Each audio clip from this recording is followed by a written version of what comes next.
Voici Stratégie à faire, podcast pour les entrepreneurs francophones. Bienvenue sur le show. Alors, bienvenue sur le podcast Stratégie à faire. Et ce podcast est dédié aux entrepreneurs francophones désirant optimiser toutes les facettes de leur entreprise. D'ailleurs, Epiance a mis sur pied un processus unique qui s'appelle Opéra. En gros, on supporte les entreprises dans leurs opérations, que ce soit au niveau marketing ou les opérations internes. Et évidemment, la mission première est de dégager du temps aux fondateurs ou aux gestionnaires principaux pour reprendre le contrôle de leur entreprise. Alors, si ce que je vous dis, ça résonne avec vous, rendez-vous sur epiance.com pour venir discuter avec nous. Et aujourd'hui, j'ai l'honneur de recevoir Ryan Jalbert, qui a un super beau profil. Et en fait, Ryan est un jeune entrepreneur autodidacte de 23 ans. Il a transformé Cataprint en une entreprise florissante malgré des défis personnels, puis on va en jaser de ça. Et il est passé d'un chiffre d'affaires mensuel de 2 000 à 15 000 par mois. Comment vas-tu, Ryan? Ça va super bien, merci beaucoup. Et toi? Ça va super bien, je te remercie beaucoup. Merci. Écoute, j'ai envie de commencer, j'ai déjà 5 questions prêtes pour toi, mais j'ai envie de commencer avec tes défis personnels. Peux-tu nous expliquer un peu ton histoire sur tu as lancé ton entreprise, mais pourquoi tu dis que tu as rencontré des défis personnels? Oui, en fait, au niveau des défis personnels, ce qui a été un bon déclic, là, ça a été une blessure, en fait, qui a nécessité une opération. Moi, avant, j'étais dans une entreprise où est-ce que je faisais du porte-à-porte, je formais également des porte-à-porte dans cette entreprise-là. Et donc, déménager à Sherbrooke pour cet emploi-là. Problème de santé, opération, difficulté à marcher pendant un certain temps. Ça n'a pas été un fit pour cet emploi-là, fait que fallait que je me remette rapidement. Puis entre-temps, étant jeune, j'ai un petit peu roulé vite avec mon auto, perdu mon permis. Fait que une ville que je connaissais pas vraiment, à 1h30 de chez nous, pas de permis, pas de revenus. Ça a été un méchant beau déclic. C'est clair. T'habitais où avant? Moi, je restais à Granby. Moi, je suis quelqu'un de Granby. J'ai grandi à Granby. T'es quelqu'un de Granby. OK. Ouais. OK, puis là, tu es arrivé à Sherbrooke pensant refaire ta vie, puis ça a été un flop total. Exactement. Je suis là-bas parce que j'aimais beaucoup l'emploi que je faisais là-bas. Sincèrement, c'était une belle équipe. On travaillait bien, puis j'avais une belle capacité d'avancement. Puis les gens, tu sais, quand on a une bonne équipe, puis que le salaire, ça rentre bien et tout, puis on a beaucoup de plaisir. Puis là, du jour au lendemain, quand c'est plus difficile de faire ça pendant qu'on aime ça et tout, ça donne une bonne tape d'en face, si tu me permets. Ah ouais, c'est clair. Là, tu avais quel âge dans ce temps-là? J'avais 21 ans. OK, fait que ça fait 2 ans. Donc là, tu as lancé Cataprint il y a 2 ans, dans le fond, ou un peu plus que ça? Oui, en fait, Cataprint, ça a été lancé à la base par un de mes amis. Lui, quand il a su que j'étais dans cette situation-là, en fait, on travaillait déjà un petit peu ensemble là, par rapport à ça, mais pas à 100%. Puis, j'ai commencé à faire de la vente pour lui, en fait, là, directement, ensemble, pour lui et pour nous. Puis, dans le fond, moi, c'était vraiment ma force, la vente. Fait que j'ai commencé à faire des offres de services par courriel, parler à des clients, téléphone, ces choses-là, toutes les choses que je pouvais faire à distance. Puis, rapidement, en fait, là, j'ai trouvé un bon titre là-dedans, mais on était beaucoup plafonné parce qu'on n'était pas nécessairement alignés sur les mêmes choses. C'est une super bonne personne. Puis, tu sais, on a eu beaucoup de plaisir. Mais il y avait certains blocages, en fait, qui nous empêchaient de dépasser un petit plafond de verre, là, tu sais. On n'avait pas nécessairement toutes les connaissances non plus à ce moment-là pour pouvoir dépasser ce plafond de verre-là. Puis je pense qu'on a des problèmes à hauteur de notre ambition, hein, comme on dit. Fait que les plafonds de verre, il y en a plusieurs à défoncer. Fait que c'est un petit peu comme ça que ça a commencé. À un moment donné, lui, il a voulu changer de projet, etc. Il voulait fermer l'entreprise. C'était pas le plus grand succès à ce moment-là, etc. C'est à ce moment-là, en fait, là, que j'ai commencé à m'en occuper à 100%, que j'ai gardé l'entreprise, puis que j'ai réussi à faire quelque chose de fonctionnel avec. Là. Cool. Fait que tu as racheté complètement l'entreprise seulement. Exactement, oui. OK, super. Puis, comment tu as identifié le bon moment? Là, on va rentrer plus dans le vif du sujet.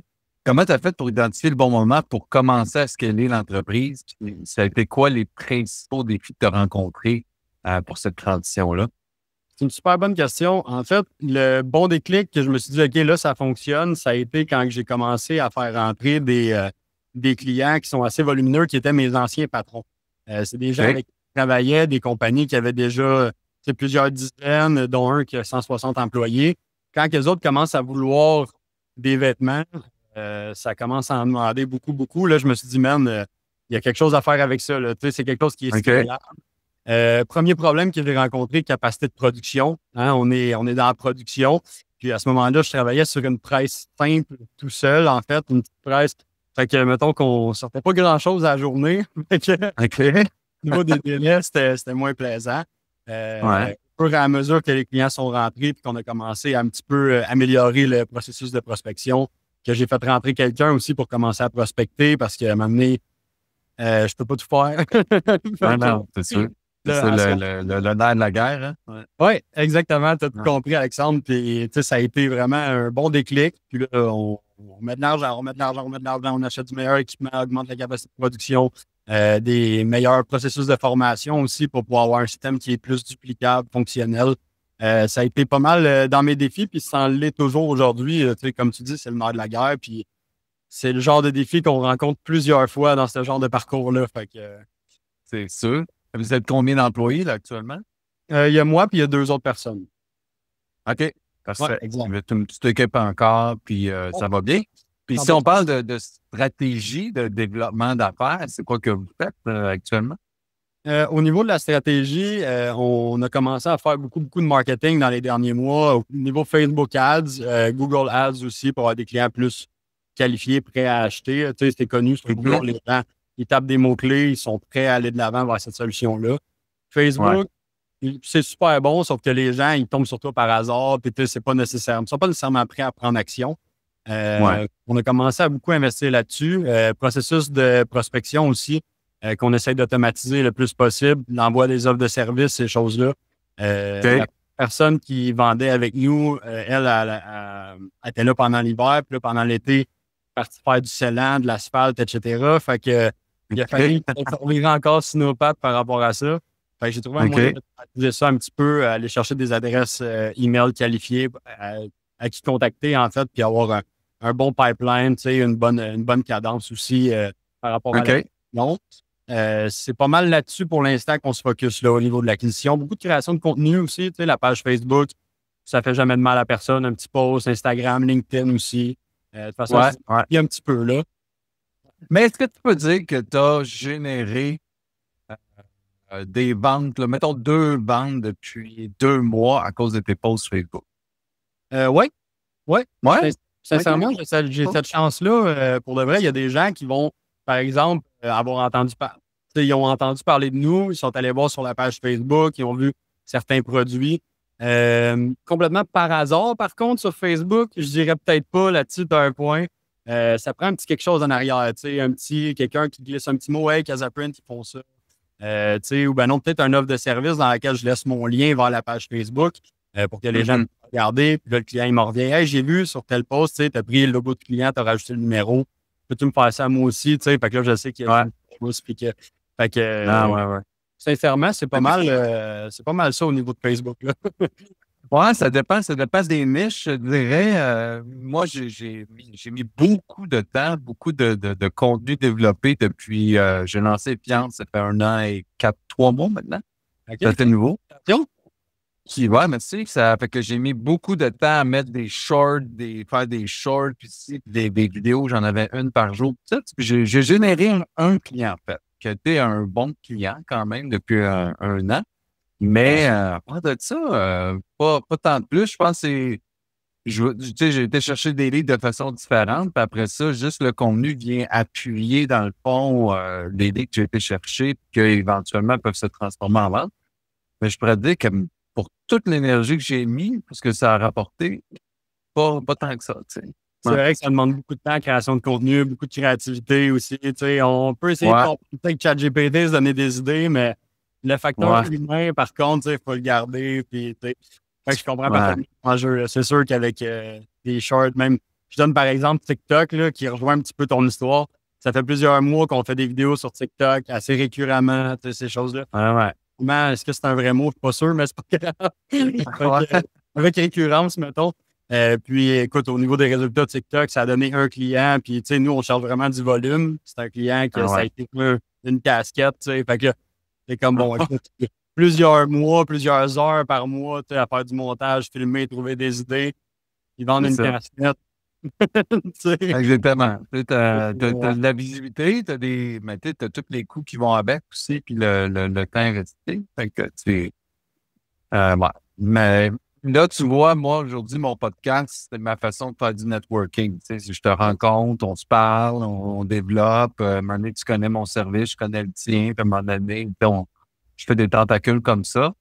C'est une façon de networker, je trouve, qui est le fun, qui est très intéressante parce que je trouve que, oui, on est en virtuel, mais quand même, on se parle. Tu sais, c'est pas comme on s'écrit sur Facebook. Fait que je trouve que ça... ensuite de ça, comment tu gères l'équilibre entre la personnalisation de l'expérience client et la nécessité d'automatiser les processus pour soutenir ton scaling? Je pense que j'ai vu dans ton profil que tu nous as envoyé que tu étais dans ce processus-là à vouloir améliorer les processus. T'en es où là-dedans? Yes, exact. En fait, je suis en constant apprentissage. Je suis encore au même step par rapport à ça. J'essaie de regarder un petit peu. Il y a toujours moyen d'apprendre par soi-même au travers de YouTube. ChatGPT, bonne petite question, ces choses-là. Sauf que ça ne remplace pas un coach ou un prof. Tu comprends? Ouais. C'est beaucoup, beaucoup de temps investi d'apprendre soi-même. Des fois, un investissement en argent peut sauver beaucoup de temps. Je pense qu'au début, on dépense, on échange du temps contre de l'argent, puis maintenant, on échange de l'argent contre du temps. Puis, c'est par rapport à ça, l'équilibre. Pour l'instant, écoute, c'est une nuit blanche une fois de temps en temps à apprendre, essayer de voir des automatisations, comment que ça peut fonctionner. En ce moment, on essaye d'optimiser le processus justement de prospection. On a réussi avec des outils comme HubSpot, ces choses-là, avoir un meilleur suivi client, parce qu'à un moment donné, quand tu parles à beaucoup de gens, c'est dur de garder le fil. C'est capable d'automatiser entre là et la production. Parce que des fois, je peux bien envoyer une facture à un client avec ce qui est écrit dessus. C'est le gars de production, à chaque fois qu'il faut qu'il fasse un chandail, il faut qu'il vienne me voir. Puis, hey, c'est ça qui va dessus. Ça demande beaucoup de temps, c'est time consuming. Puis, le principe, c'est que ce soit le plus efficace possible. Puis, je sais que ça peut être beaucoup mieux encore que ce que c'est en ce moment. Fait que c'est pas mal qu'on est là en ce moment. Puis, au niveau du service, d'être capable de parler avec les clients, de garder ce côté humain-là, mais d'automatiser en même temps. C'est un équilibre qui est dur à trouver, d'être capable d'envoyer des réponses qui sont bonnes de cette façon-là. Fait que c'est pas mal ça, ouais. C'est pas mal ça pour moi. OK. Là, tu utilises HubSpot, c'est ça? Exact. J'utilise HubSpot, Make pour les automatisations, puis je fais des petits schémas entre mon QuickBook, mon HubSpot, mon Make, des petites choses comme ça. OK. Fait que, yes. Et ça part du processus de vente une fois que tu as vendu à toute ta production, clairement. 100%, exactement. Okay. C'est l'objectif suprême. C'est pas encore un, mais c'est encore parfait. OK. Puis là, tu vois ça comment, ta business pour les prochaines années? As-tu des objectifs ambitieux, clairs et précis? Ou? 100%, 100%. J'ai des objectifs key results, comme on dit, là. Je te dirais que, j'établis ça. On fait aussi le suivi. Les gens qui travaillent avec moi sont au courant des objectifs qu'on a à faire, de ce qu'on fait, en fait, dans une semaine, puis dans quel but on le fait. Pas juste, OK, on fait ça pour faire ça, on rame, puis on sait pas où on s'en va, là, Le principe, en fait, c'est que de bien établir ça. Dans les prochaines années, sincèrement, j'aimerais ça être la référence en matière de vêtements corporatifs, au moins en Estrie, au minimum. Grande B, fait que des capables d'aller toucher un petit peu ce secteur-là. On fait beaucoup d'appels, on parle beaucoup, on essaie de faire jaser de nous, on va sponsoriser des équipes de sport un petit peu à gauche, à droite, voir un petit peu ce que ça peut donner. Puis, écoute, mon objectif est assez clair, puis c'est de voir si jusqu'à où va falloir se repositionner là-dedans pour pouvoir atteindre cet objectif-là, parce que, évidemment, c'est toujours de l'adaptation. Là, fait que... C'est clair, ça n'en finit plus. On pense qu'à un moment donné, on va avoir une business qu'on s'assoit dessus puis tout roule tranquillement. Guess what? C'est pas comme ça que ça marche. Exactement, tu as 100% raison. Toujours tu continues puis tu réfléchis à ta stratégie. Et surtout, te repositionner comme entrepreneur. Tu veux-tu scaler jusqu'à l'infini? Tu veux-tu faire 1 million? Tu veux faire 5 millions? Parce que les retombées sur ta vie personnelle sont beaucoup sont différentes. 5 millions per 1 million, là, tu sais, prends beaucoup plus d'employés, faut que tu investisses beaucoup plus. C'est toutes ces questions-là à se poser avant de dire on va scaler, ouais, on scale. Toi, tu as 23 ans, par exemple. 23 ans, on a le goût de scaler, on a envie là, que ça pop-up de partout. Moi, je suis plus vieux que toi, fait que ma vision des choses est différente, mais tu dois sûrement être là-dedans actuellement, c'est ça. Oui, exactement. Je suis là-dedans, je vois tout ce qui s'en vient un petit peu, tu sais. Je suis pas... mettons que je n'ai pas une boule de cristal, sauf que je me dis, tu sais, c'est atteignable, mais je sais qu'avec ce qu'on fait en ce moment, ça va demander de plus en plus d'ajustements. Puis évidemment, tu sais, quand tu veux scaler, c'est bien beau de dire faire plus de revenus, mais il y a plus de dépenses qui vont avec.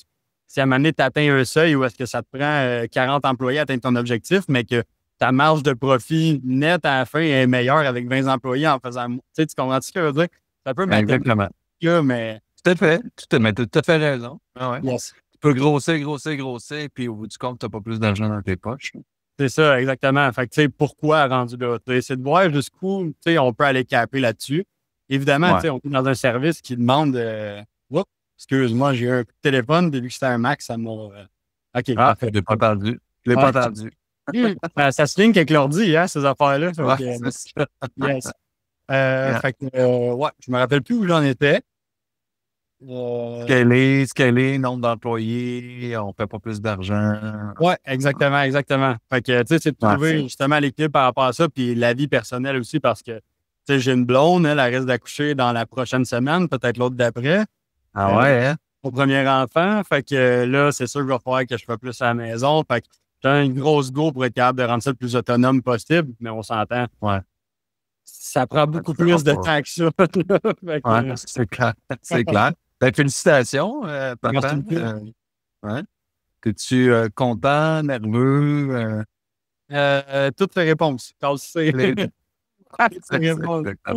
C'est un bon stress. C'est une façon de se motiver d'un sens. On se dit, écoute, là, cet enfant-là, il va avoir besoin de certaines choses, il va avoir besoin de soutien, il va avoir besoin d'argent aussi. On ne se le cachera pas. C'est un enfant, ça coûte cher. Fait que c'est une façon de se motiver, puis d'un sens, c'est un stress parce qu'évidemment, je peux pas redormir au bureau 2 jours quand ça me tente parce que j'ai de la production à sortir, puis que, tu sais, fait que... c'est clair. Ben, merci beaucoup, Ryan, ton partage. Ça a été un beau moment. Est-ce que tu pourrais expliquer aux auditeurs comment est-ce qu'on peut te rejoindre si jamais on veut acheter des chandails chez vous, des casquettes ou même te parler au téléphone? Ben oui, en passant, merci beaucoup, Alexandre. Ça a été un super bon moment. En fait, si jamais vous voulez me rejoindre, vous pouvez me contacter via mon site web, casaprints avec un s.com. Il y a une petite section pour réserver un appel avec nous, fait que ça va me faire un plaisir de discuter. Sinon, on a une page Facebook aussi là, qui est facilement accessible pour venir clavarder avec nous autres. Super. Ben écoute, ça met fin à notre épisode. Merci, Ryan. Je vous rappelle, si vous voulez en savoir plus sur Casaprint, la business à Ryan, rendez-vous casaprints avec un s.com. Et si vous avez apprécié cet épisode, si vous voulez commenter, liker ou partager, ça peut aider moi, ça peut aider Ryan dans tous les cas. Et si vous êtes un entrepreneur qui voudrait être un invité comme Ryan aujourd'hui, rendez-vous sur epiance.com/podcast pour en savoir plus. Et rappelez-vous, construisez votre succès une stratégie à la fois. Vous verrez, votre entreprise va prendre un nouveau virage. Et sur ce, je vous souhaite une magnifique journée. Merci beaucoup, Ryan, encore. Bonne journée à toi. Yes, à toi aussi. Salut. Ciao.